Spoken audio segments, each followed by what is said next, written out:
Posible raw magamit sa kasalukuyang reklamo kaugnay sa pork barrel scam ang mga ebidensyang ginamit nang maghambla ang kampo ni Janet Lim Napoles laban sa aktor na si Matt Ranillo noong 2005. Kasama rito ang mga voucher ng mga nakatransaksyon umano ni Ranillo para sa JLN Corporation ni Napoles. Nakasulat sa ilang mga voucher ang pangalan ng mag-inang dating Senador Loy Estrada at kasalukuyang Senador Jinggoy Estrada.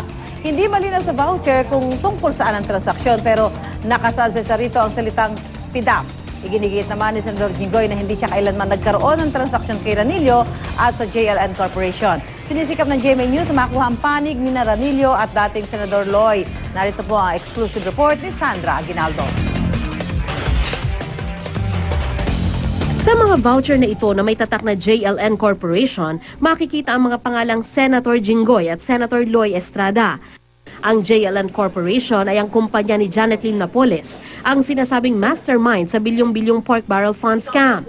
Ang mga voucher na ito ay pinresenta sa korte bilang ebidensya sa kasong isinampa ng JLN Corporation sa aktor na si Matt Ranillo noong 2005. Sa voucher number 4289 na ito, na dated August 11, 2005, na isinumite ng kampo ni Ranillo sa korte. Mababasa sa voucher ang mga katagang payment for 50% of 30M rebate charge from Senator Jinggoy sa halagang 1.14 million pesos. Meron ding voucher number 5787 dated January 13, 2005 na may nakasulat na 5% commission charge to Senator Loy Estrada PDAF DA 10 million sa halagang 475,000 pesos.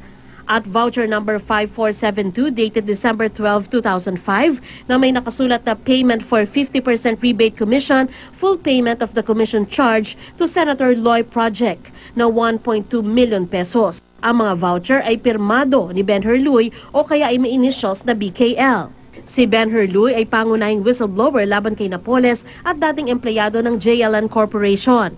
Ayon sa isang abogado ng ilang whistleblower, sinusuportahan ng mga voucher na ito ang sinasabi ng mga whistleblower sa pork barrel scam.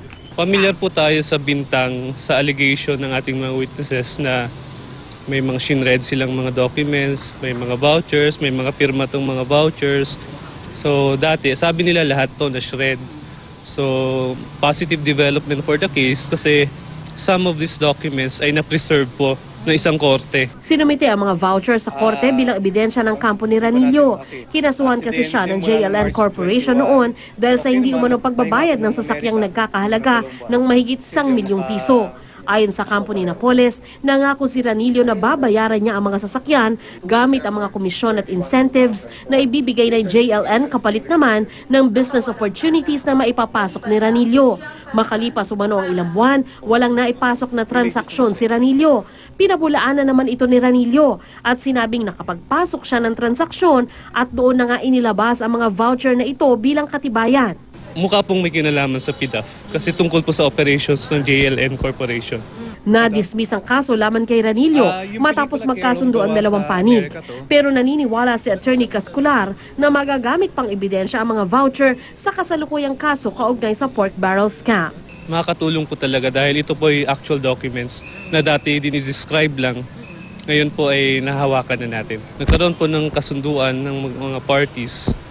So ayun, at nagkataon na pareho silang dalawa na nagsabit ng mga records sa korte na itong mga records na to, pinapatunayan naman yung mga sinasabi ng mga witnesses natin ngayon. Bago magkasundo ang JLN at si Ranillo, nakasagot pa ang JLN Corporation para sabihing dinuktor umano ang mga voucher na sinumite ng kampo ni Ranillo at naglabas pa ng sarili nilang voucher na pareho ang voucher number pero para sa ibang tao. Wala ang pangalan ng mag-inang Senador Jinggoy at Dr. Loy.